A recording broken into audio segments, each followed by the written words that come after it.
This dentist nearly had to sell her dental practice. She was so sick until she figured out why, joined the dots, and carved the holistic path forward. We are talking the mouth connected to the body and all the things that let us know something is wrong, either in our mouths because of what's happening somewhere else in the body or vice versa. This show will blow your mind.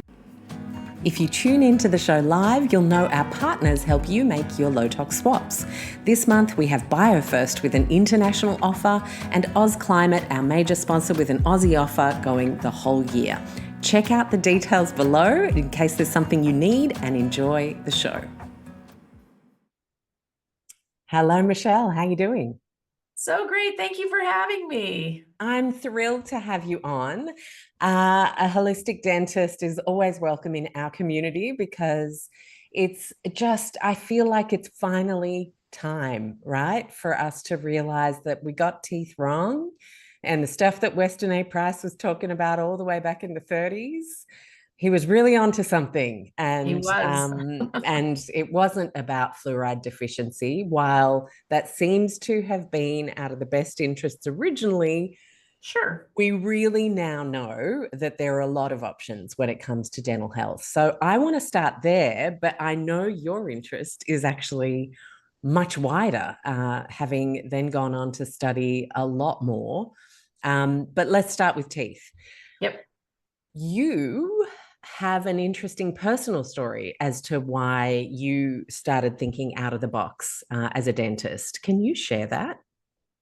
Yeah, I'm a general dentist and I was practicing thinking I would just continue going on for years like I was doing, and I started not feeling well. And my symptoms were the kind at first that you just start to write off as, oh, I'm just busy, or I'm a busy mom, or this is what we feel like when we're in our 30s. You think you're so old at that point.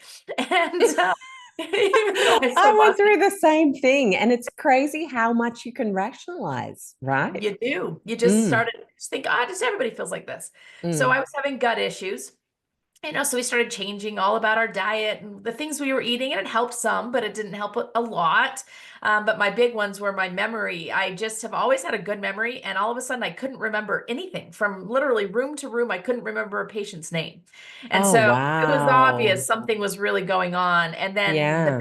one that was really practice changing is I had such numbness, painful numbness in my hands that I couldn't hold instruments anymore. I couldn't brush my hair. I couldn't brush my teeth. I couldn't do anything. I just So, completely like lost dexterity. neuropathic kind of Yeah, vibes? it was just absolutely, I just could not hold anything. I had no dexterity. And so I had to put my practice up for sale because I literally Wow. I couldn't didn't even do realize this. it was that bad when I was looking into your Yeah. history. That's Yeah, it was insane. really bad. So I was going to every doctor, every test, everything, and nobody had any answers. And so I was looking outside of dentistry. I mean, it was in my early 30s and I had four young kids and my husband worked for the practice. So literally we were going to lose everything at this point.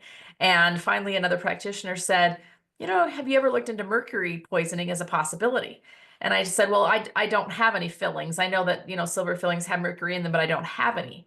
And he said, it's not the ones you have, it's the ones you've been drilling out for the last decade with no protection. And that's literally the first time I'd ever heard that. I still didn't believe it could be a thing, but I thought, well, I don't have anything to lose here. I might as well get tested. Got tested, and that's what it was, mercury toxicity off the charts. So now all of a Wow. sudden, gut problems, brain problems, nerve problems, it all made sense because mercury is a neurotoxin. So it was literally Mm. frying all my nerves and nothing was working anymore. So I had to figure out, could I get all the mercury out of me and still be a dentist? And the doctor said, well, you can if you figure out a way to not put it back in. So you've got to change the way you're doing this. And I didn't even know if it was possible, but I found that there was an organization that did. They had protocol for this. And so I started doing the things that they recommended to keep myself safe Mm. during those appointments. And all of a sudden, patients were very aware I was doing something different. When I walk in with this mercury huge filtration mask on and I'm covering them and we're using the big vacuum and we're doing all these things, they would say, well, what's going on? What's happening Yeah, it looks here? like a full hazmat situation now. Which it should Mm. be because it's mercury. Mm-hmm. And Yeah. so I would explain and they would, say, oh, I'm so sorry for your health issues. I'm glad you're feeling, are you feeling better now? But they would say, but isn't this good for me too? Mm, Yeah, actually, this is very good for you too. So it really started asking, just me questioning, what else in dentistry do I not know about that could be affecting health? And that has taken me on a journey that I never would have anticipated. So doctors started saying, well, you should look into ozone. Hey, what do you really know about fluoride? Have you heard the issues with root canals and other other problems in the body? And I didn't know any of these things. Like I had never heard of any of this before. It was all just widely accepted as this was safe and good, and this is what we do as dentists. And I wasn't aware of any of the issues before. So it has definitely been an awakening for me to find out how much what we do here in the mm. mouth is affects the rest of us. And it's much more than we ever thought. Yeah, it really is. I mean, I remember when I first came across a holistic dentist when I was still going to a conventional practice, and we had bonded because I'd started my blog at the time. This was like 2009, 10, and I was on Twitter, and I put the blog up of like, did you know there's Teflon in your tooth floss? Mm. Coating every single meter of the stuff that we're using. And if we, compound that to every human who uses tooth floss, that's a lot of forever chemicals in an everyday product, not to mention going into our gums and then our bloodstreams. And he picked it up. He must have been searching for it. He's like, oh my gosh, I didn't even know that. And I'm a holistic dentist. And so we started having a conversation. I'll never forget Ron saying, the thing with the mouth is it's the gateway to the rest of your body. Yep. It's one of our major gateways. And of course, it stands to reason, therefore, that we should pay a lot of attention to what is going into the gateway. Yep, yep, yep. Whether it's food or oxygen or water or whatever it is, so Mm, much, most of what's entering the body comes in through the mouth. And we can see the mouth. yeah. There's so much that I can look at in the mouth and I can say, looking at your tongue, at your gums, at your teeth, at where cavities are, I can often tell other issues that are happening in the rest of the body. It's just like a dashboard. I like to think of it as a dashboard. It's a dashboard for what's going on from an overall health standpoint. And we've just forgotten to pay attention to what it tells us. Mm, We say, hey, that you've got a cavity, let's fill it up. But we don't yeah. say, you have a cavity, why? Mm, that's the You know? key. You have Yeah. a cavity. Why? And so I love that dashboard metaphor. Can we unpack a couple of examples where you look in someone's mouth and you go, whoop, okay, what's going on? Are you feeling any of the rest of this? Because you see a clue. Yep. So, real simple visual ones are, let's say, if you have a cavity right along the gum line. So, this is a real common thing at certain times of life, especially, and often when you're getting older as well. So, if I see cavities along the gum line, I immediately say, you've got a nutrition cavity. They're like, what do you mean a nutrition cavity? Well, if Hmm. there's a cavity at the gum line, the way a tooth is structured is there's enamel over the part that you see. It's the part that you see, that's the enamel surface. Roots actually don't have enamel on them at all. And when your body so enamel is largely mineral. That's what it is. It's mineral complex made of something called hydroxyapatite.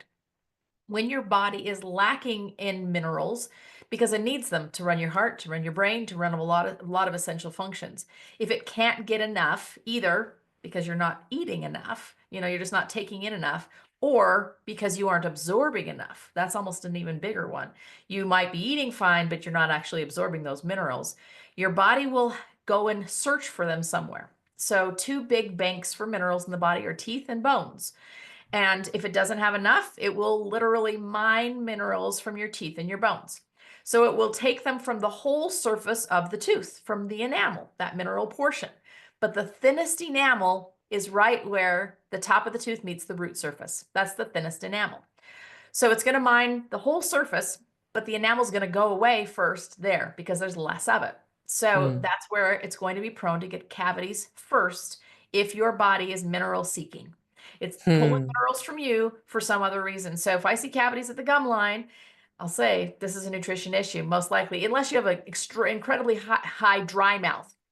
Sometimes that's from high blood pressure medication, something like that will create an incredibly dry mouth. That's a different situation. But if otherwise, if I see a cavity there, I say, okay, you need to up your mineral content, your mineral intake. Number one, we need minerals on the outside, which is going to be tooth powder, mouthwash that we use that have hydroxyapatite or the mineral in them. and you're going to up minerals on the inside, which means vitamin Mm. D3, K2, which help the minerals absorb, and then the minerals. So you're going to do those two things, but we also need to test your gut and see what's actually happening from an absorption standpoint. So one thing that I tell people to do that's a really easy thing to do at home is what I call the baking soda test. I don't know if you've ever heard of this, if you've done it before. Yes, but go for it, just in case they haven't. Yeah. Yeah, so it's you take a quarter teaspoon of baking soda and a half a cup of water, just mix it in and drink it. And you want to see how long it takes you to burp because that baking soda should chemically react with your stomach acid. And within 2 to 3 minutes, you should be burping if you have Hmm. adequate stomach acid. So in 2 to 3 minutes, you should burp. It's the chemical reaction. It creates kind of this gas and you end up burping. Why do you need stomach acid? Because stomach acid, it does quite a few things, but one of the things it does is ionizes minerals. So if you have inadequate stomach acid, you can't ionize the mineral properly and your body can't absorb it. So it literally just passes throughout the other end and it never Mm. stops and does the thing that your body needs. So because some people say, I eat so cleanly, so beautifully, all I eat is fruits and vegetables, I eat so many minerals. I'll say, well, then you're obviously not absorbing them. So let's get Mm. your stomach acid up to where it needs to be. Let's get you absorbing nutrients and minerals properly. It's going to help a lot of other things too. It's going to help protein absorption. Often it's going to decrease food sensitivities, all kinds of other things if you have adequate stomach acid. But that's a quick and easy way to find, is this my problem? So if you're burping in 2 to 3 minutes, you're good to go. If it takes you longer than 2 to 3 minutes, you do not have enough stomach acid to ionize minerals properly, and you're probably not getting the nutrients you need. Mm. Great test for everybody to do. I agree. And then, so what would you, given you're a naturopath as well, we can ask this question: how do we build up that stomach acid? So there's a lot Because of you different can things. supplement, like there's the easy HCl kind of Yep. route, but what's the long term fix? And we start with the supplement because this is often a misunderstood or not even just thought about concept that let's say you just start to take some supplements to help with stomach acid creation. Well, you're not even absorbing those if you don't have enough Mm. stomach acid. So this Yeah. is this catch-22 issue. So I always have people supplement with HCl or hydrochloric acid, literally. Betaine is it's a beet-derived version of it. So we always add that at the beginning. But the goal is to not have to continue that.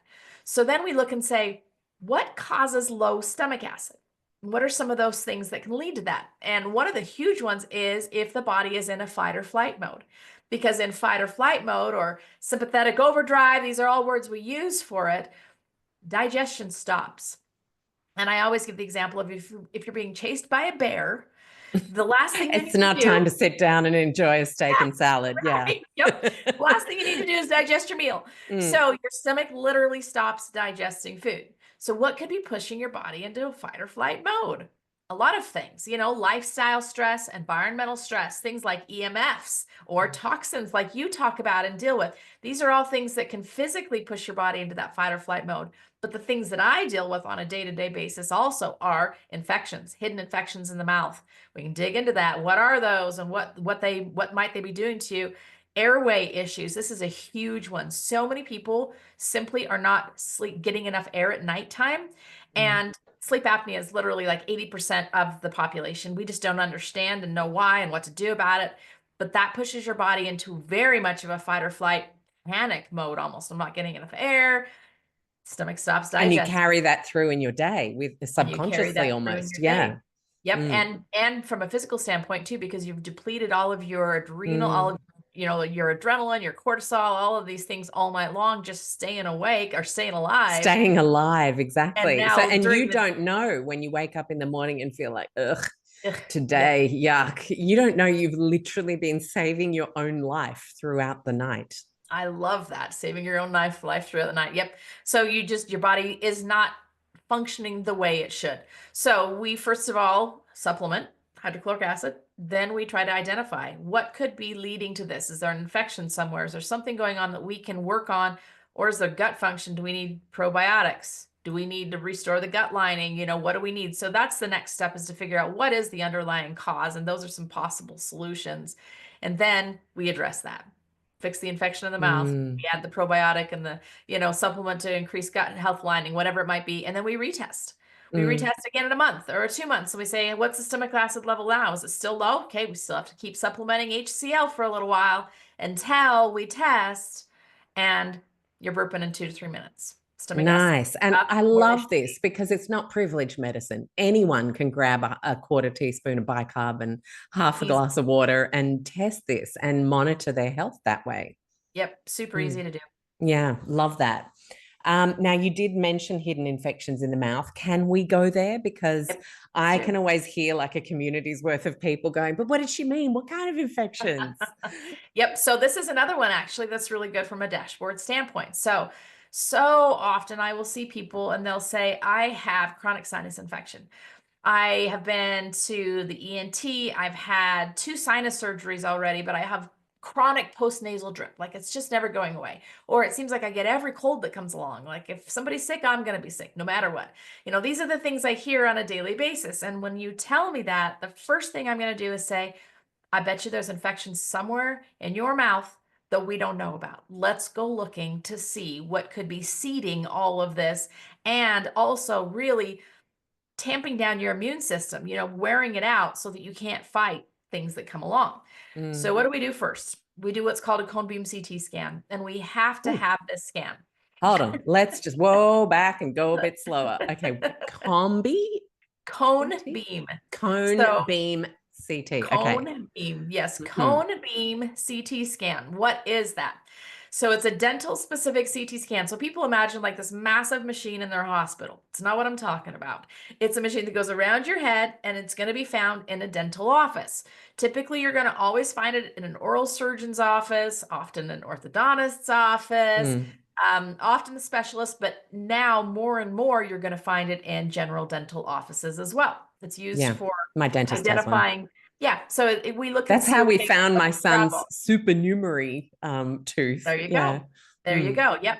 So why is this an advantage? It's a three-dimensional image. I literally can see your head upside down, inside out. I can go through the bone slice by slice by slice. I can see everything that's going on in the head.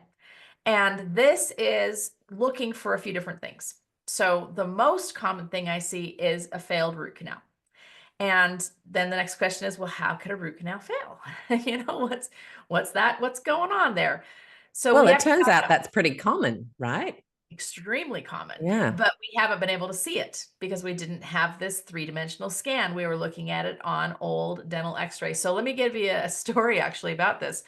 Um, this is probably one of the biggest turning points in my career.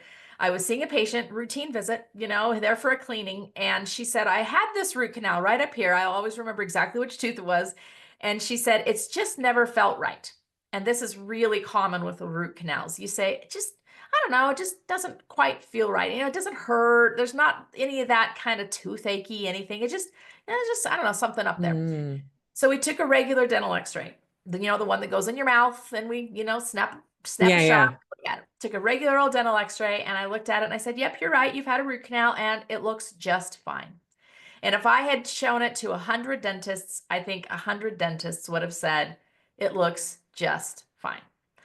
But she said, but it just doesn't feel right, And I had Mm. just gotten this new machine, that could take this cone beam CT scan. I just gotten this new machine. And I said, you know what?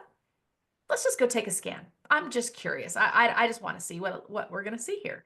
And thank So you for listening to the patient who's like, it just doesn't feel right. Like, how rare is it that someone will say, okay, well, let's explore further? Like, that's just let's look a good little further. basic care. I love this. Exactly. Exactly. Thankfully, I had something that I could do because Yeah, honestly, yeah, at that time, exactly. I probably would have just said, it's just fine. Mm. Like I didn't have Mm. any other thing to do. You I didn't need the have any other tools. roads to take. Mm. So we took the scan and scan came back. She had a hole about the size of a quarter, a large hole where her jawbone had completely been eaten away at the end of the root. Huge hole in her jaw. I could not see it on the regular dental x-ray. Could not see it. Nobody could have seen it. I mean, now I go back and look at the x-ray because I have the x-ray. I look back at it and I think, well, yeah, I can kind of see it now, but it's It just because I kind know of what made I'm my looking eye for. water to think of this woman, like this flesh eating whatever is up there. Exactly. But it's So, literally daily. This is daily wow. because what happens when a tooth's had a root canal, what they do is they clean out the nerve and the blood vessel on the inside of the tooth and fill it up with, it's called gutta percha. It's a plastic-like material. And the idea is awesome, right? You get to keep the tooth. You can keep chewing with it, smiling with it. I mean, this is a great concept. The problem is there isn't just one canal in the side inside of the tooth. There's these little feeder channels. That's Mm. how the tooth, that's how nutrients get from you all the way out to the enamel out here. You know, there have to be little tiny tubes that get out there. And any dentist knows this. This isn't just like something I'm making up. They're called dentinal tubules, and there's literally a mile of them inside of every single tooth. Well, those little tiny tubes are too small to clean and too small to fill.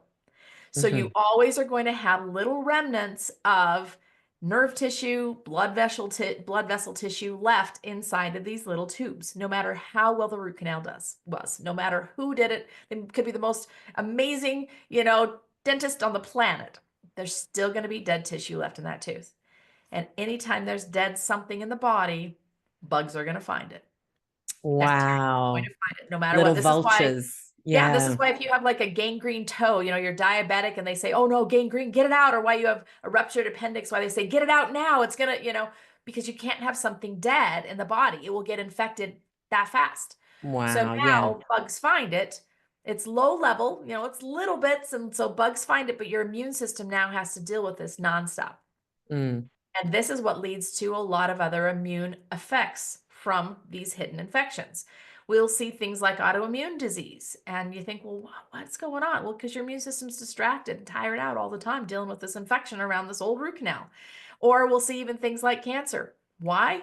Because the immune system can't deal with cells dividing wrong over here because it's dealing with this over here. In fact, can I have never seen a patient yet that has had or has cancer that doesn't have an infection in their mouth somewhere. I haven't found it yet. Wow. It's so But correlative. could that be correlative because you're a dentist and they're the people you're seeing? I see people from all over I mean, they aren't coming Mm. saying, I have cancer, do I have an infection?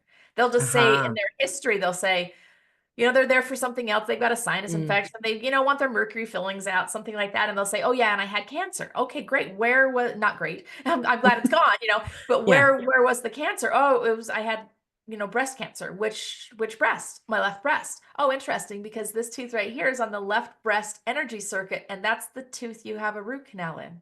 Wow. Interesting. Why don't we take a cone beam CT scan and see what the status of that root canal is? Wow, look at that huge infection above the end of the root. So you can't feel these because the nerve's gone. You have no idea, other than sometimes that weird little phantom, it just doesn't feel right. So what Mm. do I find? Going back to the sinus infection piece, I'll find massive infections, massively infected root canals on top teeth that have eaten away the floor of the sinus and are literally like shooting like a volcano into the sinus. So no matter how many times you have surgery, the tooth just continues to drain and fills it right back up again. And it just boggles my mind sometimes why an ENT isn't saying, maybe we should look below the sinus to see if there's something down there creating this ongoing sinus infection problem.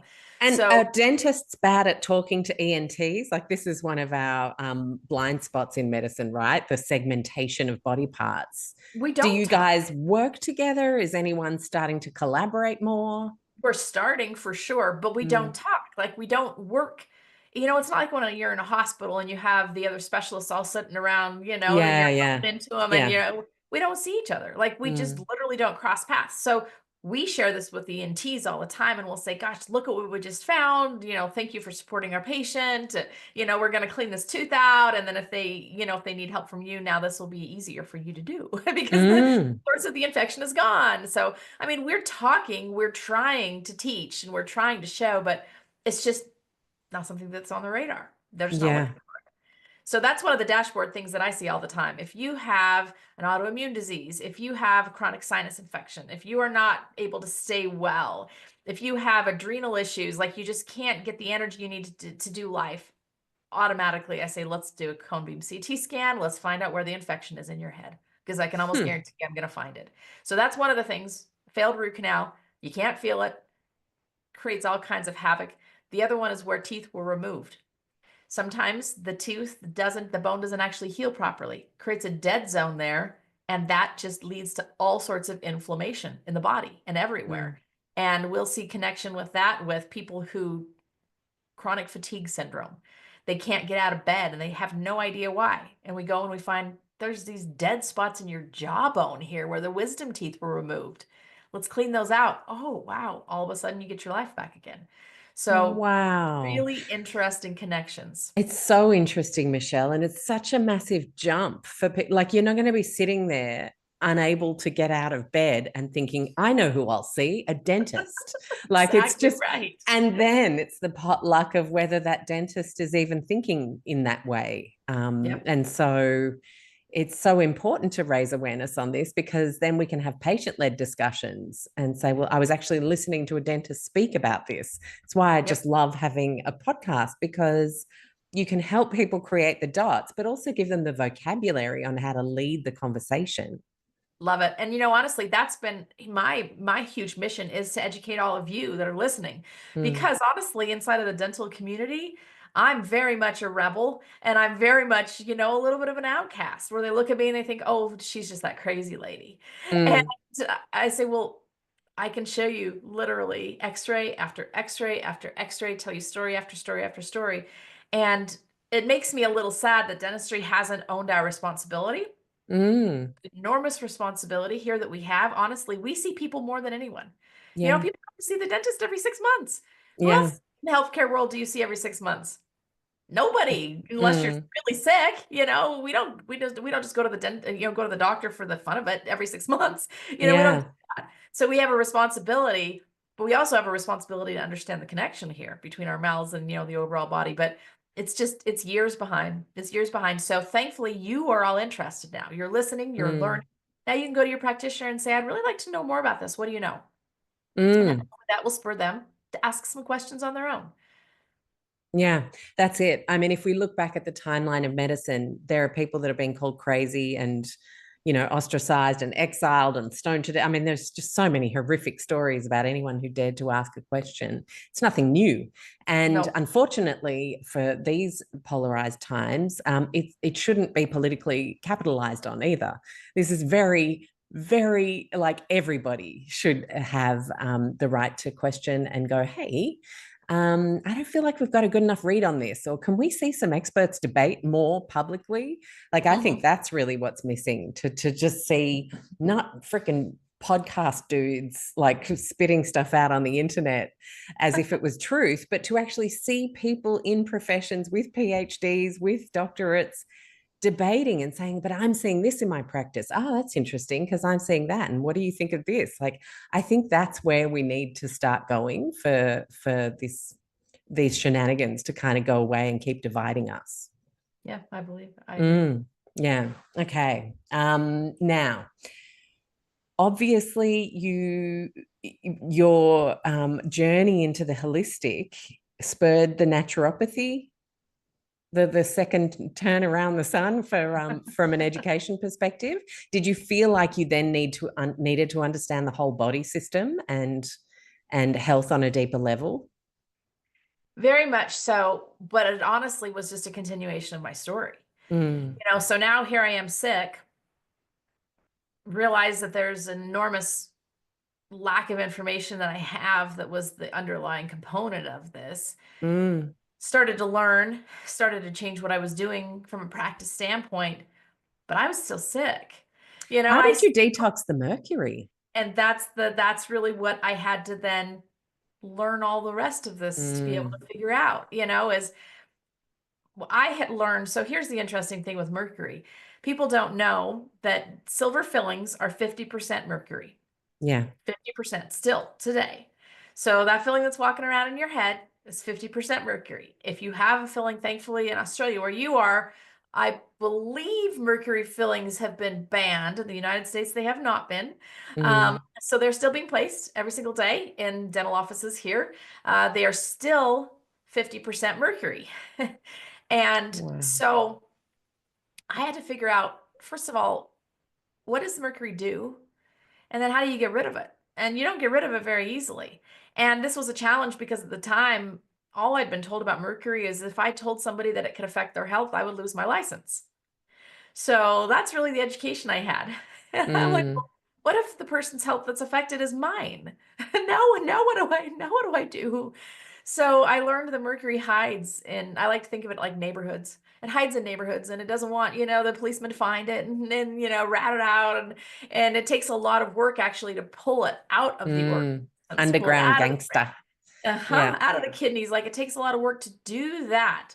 And then once it's moving, you have to be able to have all of your elimination pathways moving. So my guts needed to be working correctly, and my, all of this stuff, I had to be sweating, correctly, and my lymphatic system had to be moving, and all this sort of thing. And I mean, I'd been through dental school, I'd been through, full body anatomy classes and Mm. biochemistry classes, but when it came down to now this is my body, and my biochemistry that we're talking about, all of a sudden I became very interested in really learning how does this work, and realizing I need to be able to have these conversations with patients in an educated manner. I don't like it when a patient asks me a question and I can't answer it. And honestly, what we often do as practitioners is we kind of skate around the question. We either say, oh, it's not a big deal. Oh, that doesn't really Yeah. hurt. That's really, Or something that you said before, which I think is so telling around, like, if you hadn't have had the special scanner, whose name I already yes, forget, yes, the cone, yes, that's it, yeah. Cone beam, the yes. cone beam. If you hadn't have had that, you might have done what most medical practitioners do, which is, yeah, don't worry too much about it. Let's just wait and see, Yep, because it's subclinical. It hasn't become so impactful that alarm bells are on and we need to shift to what we do best, which is crisis care, unfortunately, still. yep, And so, yeah, it's no big deal. We rationalize, we move on until it hits us mhm, in the face. And in this yep. case, literally. Literally, yeah, because Mm, that's practitioner talk for I don't really know the answer for you. Is when I mm, say, oh, it's really not a big deal. Or, oh yeah, I've heard that before too, but that doesn't work. mm, That's all we actually don't know. And we're trying to yeah. save face here, and and be the all-knowing person that you expect us to be, but we really actually don't know. Mm, So I don't like that. I don't like not knowing. And I thought, well, I'm gonna just have to go back to school and learn the answers to these questions. And so that's really where that's kind of the segue that I took to where I am now. And I started just asking questions because my symptoms were, it was easy to try to cover them up. Like I had gut problems. So I go to the gastroenterologist, and what do? They give me an acid reducer medication. oh, no. Exactly. And anybody who knows what an acid reducer medication does, it's exactly the conversation we just had about About if your stomach acid demineralizing is and yeah. decreased. Yep. Now you're not going to be absorbing your nutrients properly. Mm, So I had to realize that my symptoms were the signs. They were, again, my dashboard. My symptoms were my signs. They were the most important thing. And really, medicine should not be about turning off the symptom, because the symptom is simply our cell's way of telling us what is happening and what's going on. But in modern medicine, as we know it, typically the purpose is to turn off the symptom, right? You have a headache, what do? You turn off the sign You and turn you off should the be sign. asking, why have I got a headache? Exactly, Mm, exactly right. And so medicine, we've actually come, and I believe that we as consumers have really fed this movement too. Because when you go to the doctor and you want, you're not feeling well, you got a cold, you whatever, they expect that you expect to walk out with a prescription in your hand mm, because you've given them an answer. It's easy. You go fill this prescription, you get a pill bottle, you take these pills, and hopefully it makes it go away. So really, we've, as a consumer, as a patient population, have given our practitioners this expectation that we expect you to do something for us. And we expect you to take our symptom away. mm, We complain about something, make it go away for me. Instead, we should be stopping long enough to say, what does this symptom really mean? But that's where a lot of confusion comes as well, right? mhm. How do you find Yeah. that out? Like, what does it mean? Mm, What does your headache mean? So that's where I dove even deeper. And I started studying Chinese traditional medicine, Ayurveda, German herbalism, all of these different old traditional medical systems. So outside of even what I was learning in naturopathy studies, and I realized that all they used to have to help us figure out what was going on was to look at the symptoms, mm. right? They didn't have blood tests. They didn't have cone beam CT scans. Yeah. Yeah. They didn't have any of those things. So the only thing, 200 years ago, you were struggling with something, the only thing they had to use was your symptom. And they got really good at figuring out what they meant. Mm-hmm. But now in today's medical society, we have a lot of other things we can use. We can use blood tests, we can use x-rays, we can use things like this, which are great. But I think we've kind of forgotten that there's information to be gleaned from those symptoms too. Yes. Oh gosh, I agree. I mean, I had to unfortunately go down the world of mold because of our own story, and came to know so much about it that I ended up focusing my health coaching in that space to just help people have a plan, connect to the right doctors. And I just find it almost crazy now to think, and I did this myself when I was starting to look into it, that I would do a $500 P test to confirm the mold when I had already tested my home, when I already had all my symptoms. I didn't need no confirmation for $500. I spend that $500 on something more effective, which is actually supporting now what we already know to be the case. So I agree. I think you can get test happy to the point where you forget how powerful a symptom actually is, and painting a picture. Yep. And so, but again, we're still often at this point in confusion. Well, what does the symptom Mm, mean? What is it? Sure, I can look at my symptom, but what do they mean? So again, I went back to all those traditional methodologies and said, how did they do it? How did they use the symptoms and what did it mean when they saw these symptoms? Do we all need to become a medicine man or, yeah, yeah, yeah. the community healer to be able to do this? And the answer is no, because they actually had classification systems. They had classification systems that they use. And as I looked at all of them, they all used the seasons of the earth or the elements of the earth. So they would talk about fire and water. They would say, if you have this cold and you are constantly sick, you have a problem with dampness. Okay. Mm, So they would use these words. But as I studied this again, it was still super confusing because I'm like, well, what does dampness mean? I don't yeah, know what I'm going to do about this. So I took all of that and I applied it to what we know today. So I yeah. used all of their classification systems and I came up with basically a combination system that I call the season system. Mm, So now I have an assessment that's based on your symptoms. So you plug your symptoms in and it tells you what season you're in. Now, this might not make sense still, but the seasons based on all these old traditional philosophies line up with certain organ systems. So let's say that you come to me and you say, all right, I just feel like I have no motivation. Like I literally can't get out of the bed in the morning. I feel sluggish. I just feel kind of lousy. I feel like, I don't know, I just achy kind of right here, especially. I don't know what this is. Food, every single food bothers me. And I can't tell, is this an allergy? I mean, you tell me these symptoms. You plug yeah, those in yeah. the assessment, it's going to spit out. You are in spring season. And spring season is all about the liver and the gallbladder. So it's all about Mm, liver, gallbladder health. So all of a sudden, you know where to start. mm, Starting point is liver and gallbladder.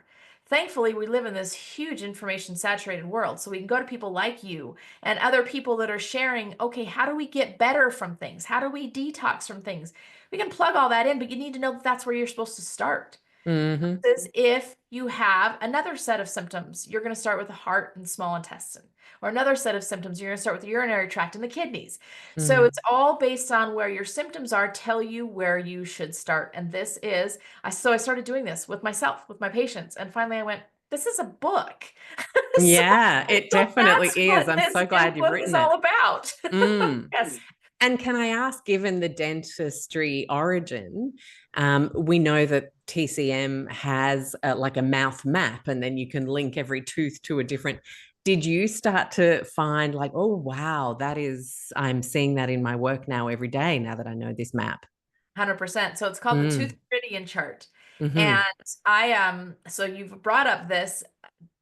People always start to get a little cross-eyed when I start to talk about energy or, this mapping, but I always like to explain, no, no, no, this is the way the body works. So if you go to the hospital today and they hook you up to a heart monitor, you're going to hear the beep, beep, beep, beep, on the screen. What are they measuring? Electricity. Electricity, right? Mm. So for some reason, we all think when we start talking energy in the body, we're like, oh, those are just crazy people. I'm like, well, what do you think your Fitbit's measuring? What do you think the heart monitor is measuring? Yeah. What do you think a brain scan is measuring? Mm, It's measuring electricity. And what happens? What does it mean when the monitor goes beep? It means electricity stopped yeah. and you're dead. Mm-hmm. So electricity is the thing that keeps us alive, right? Mm, If electricity stops, we're dead. So we mm. have to have this electrical flow in the body. That means we're alive still. And that electrical flow has to go along electrical lines, just like our homes or anything have electrical lines where things are connected to switches and there's breaker boxes that can flip and trip and all the Yeah, same yeah, thing yeah. happens in the body. So every single there's four places in the body where every single organ is represented. Hands, Mm-hmm. feet, ears, and teeth. Isn't that interesting? Mm. It's Every, interesting that those are our peripherals as well. and the ones that get the most use. Mm. Yeah. Think about hands. How much? So basically, we're recharging all of those electrical circuits every time we use our hands, every time we Mm-hmm. walk on our feet, every time we chew or put our teeth together to swallow. We're Well, and recharging that makes electrical so circuits. much sense why grounding is so impactful then. 100% feet, Mm. or lay our whole body on it, whatever it might be. We're literally powering up every single organ system. So yeah, all of these organ systems are connected with teeth. So one of the craziest stories is a gentleman who came in, and as he walked in the room, I thought he is orange. Like he's orange, but I didn't want to say anything about it. I'm looking at his medical history. He's not saying anything about it. And finally, I just said, "Has anyone ever told you you're orange?" And he said, "Yes. People ask me all the time if I use like self-tanner cream." He said, "But I don't. I don't know why I'm orange." Well, we took a scan, and what I found is that he'd been hit in the mouth with a ball when he was younger, and he had root canals on these four front teeth. Guess which Wow. organ is connected with the front teeth? The liver. Liver. Yeah. He'd been chronically jaundiced Mm. since he had failing root canals on these four front teeth. So you cannot tell me the connection isn't there. It's so there every single day. Somebody will say, "Oh, I cannot get over, like I've got pneumonia nonstop." And I'm like, "Oh, wow, that tooth right there is on the lung meridian, and you've got a failed infected root canal right there on the lung meridian." We take the tooth out, lung infection goes away. So much connection between these two. So it's putting all these pieces together and saying, Mm-hmm. "Okay, how can I do this from my home? How can I heal my own self?"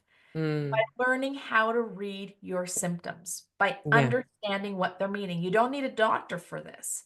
You can Mm. actually understand for yourself what your symptoms are telling you. So, for your instance, when you're talking about mold toxicity and you have these symptoms going on, most likely they would all be directing back to liver and Mm. detoxing. It's going to be probably spring or harvest. Harvest season also has a lot of detoxing need. Most likely, if you were to take the symptom assessment, it's going to lead you back to both of those two things. Harvest is stomach and spleen, spring is liver and gallbladder. So now you Mm. know where to start. Now, would it tell you it's mold? No, but it's going to tell you you're going to start detoxing your world.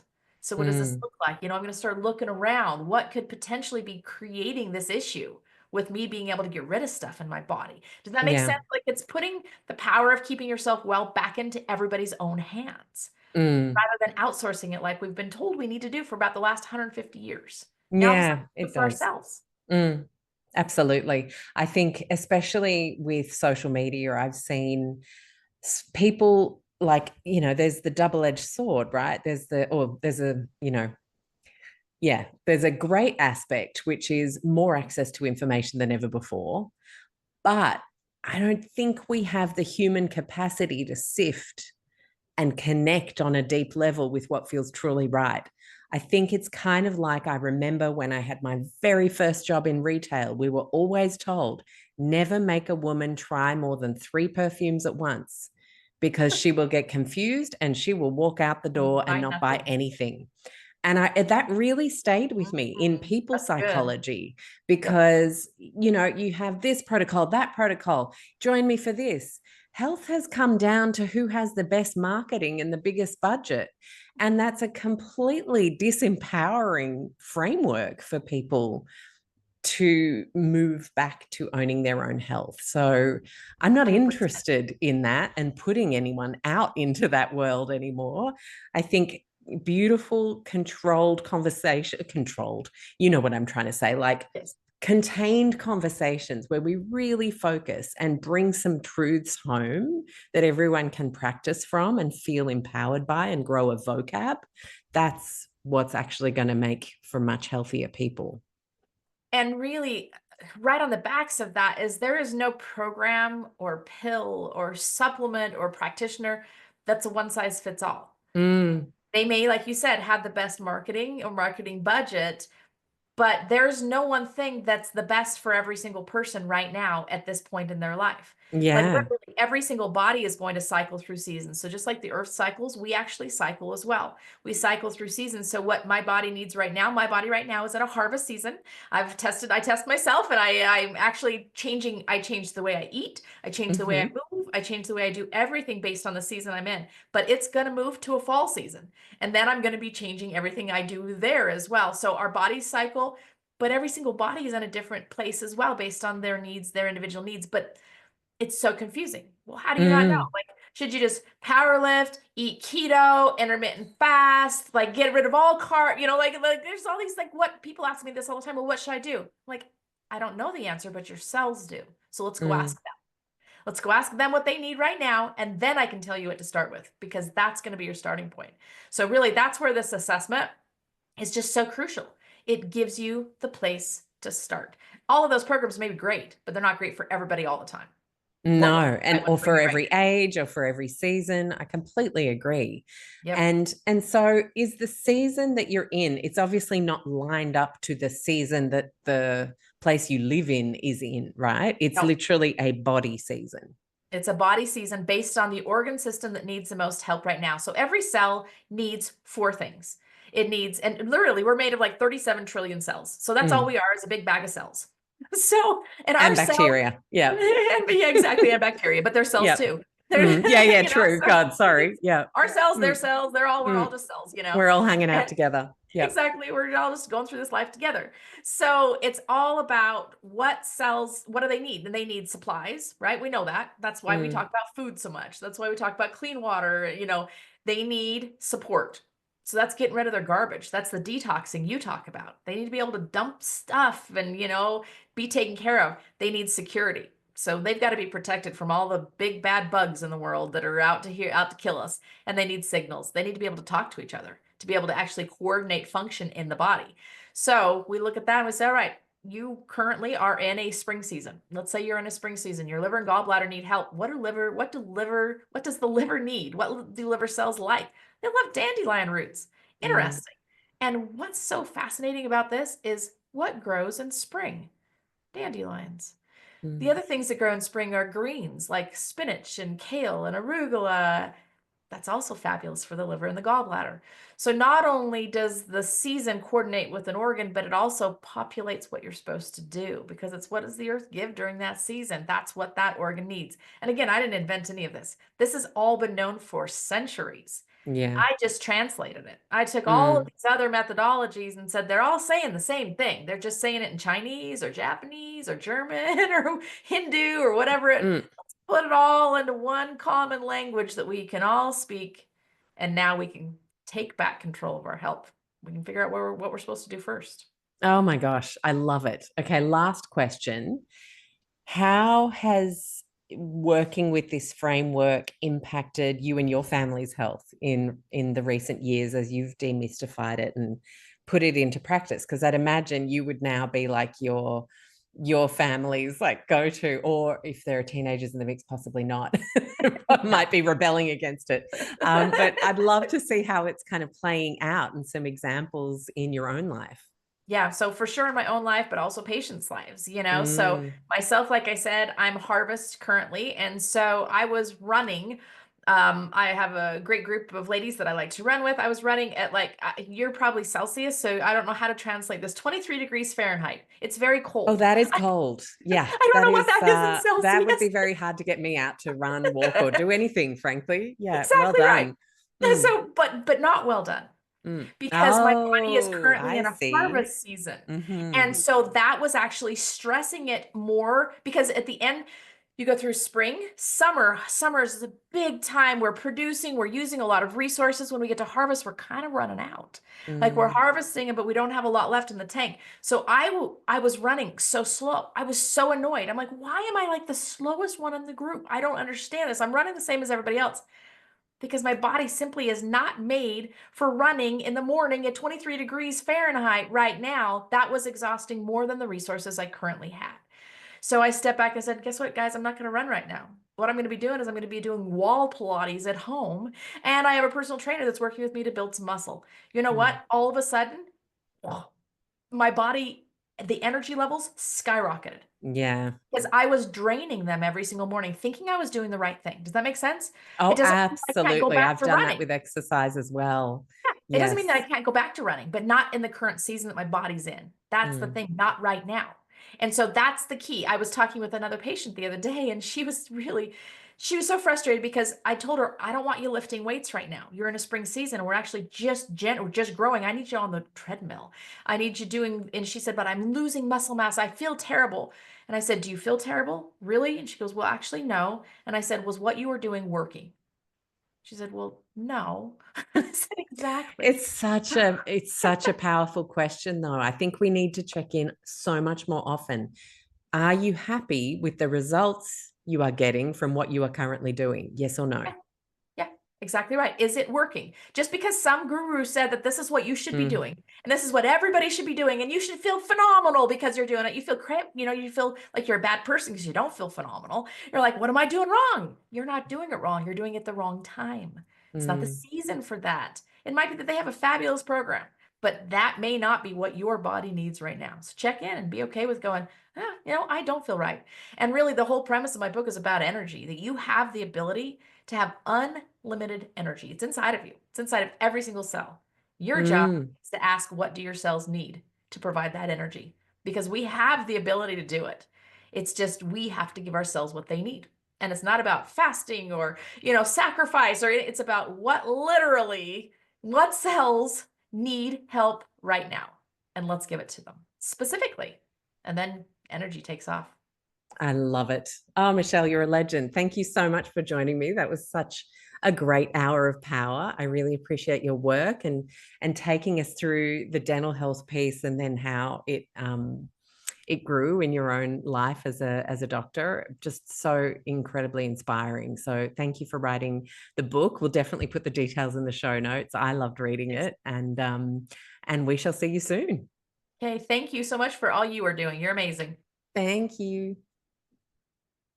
I hope you loved today's show as much as I loved bringing it to you. I want to remind you that if you are someone who craves a low tox community that is judgment free, full of empowerment, has health professionals and building health professionals that can support you, as well as me in there answering questions multiple times a week, I want to invite you to join the Low Tox Club. For the price of less than a cup of coffee a month, you have an annual membership for $49 Australian, so it's about $30 US or euro, that allows you to have a member masterclass every single month with a health professional or global expert from the podcast, where we have them to ourselves for an hour to ask questions and deep dive further. You have the beautiful supportive chat group. You have Q&As with me answering questions. We read books and talk about them, and a whole bunch more. You can head to lowtoxlife.com, hit the explore tab, and join the club is the very first option on that list. Of course, we have over 10 evergreen courses that you can jump into anytime, whether it's navigating everyday low tox swaps with our Go Low Tox signature course, whether you have kids and you're wanting to know how to best support them with our Low Tox Kids course, whether you're planning a family and looking at a healthy low tox preconception journey, reducing inflammation, especially the chronic kind, with our Inflammation Ninja course, many other courses. You can again head to lowtoxlife.com, hit the courses tab, and you'll see all of the options, which includes a business course, my Low Tox Method program. A lot of people don't know, but I was doing a lot before starting Low Tox Life in 2009, and I was a business consultant across hospitality, health, retail, and cosmetics. I have been in business consulting for a very long time, so I absolutely adore helping people move into the low tox space or develop their low tox businesses. So that's a way I can support you. And then, of course, there's our wonderful social media communities at Low Tox Life on Instagram, and of course, the website with over 250 gluten-free recipes, blogs, downloadable PDFs to help you navigate wanting to get rid of synthetic fragrances in your school or office. I could go on. So head to lowtoxlife.com, see what takes your interest or fancy, and thank you so much for being a part of our podcast community. I love, love, love reading your reviews. I appreciate every follow and subscribe, and I want to just remind you to finish off that if there's anything you heard that you found interesting from a medical or scientific perspective, it is intended as education only. Please always chat to a health professional who knows you and your situation best. I'll see you next week. Bye.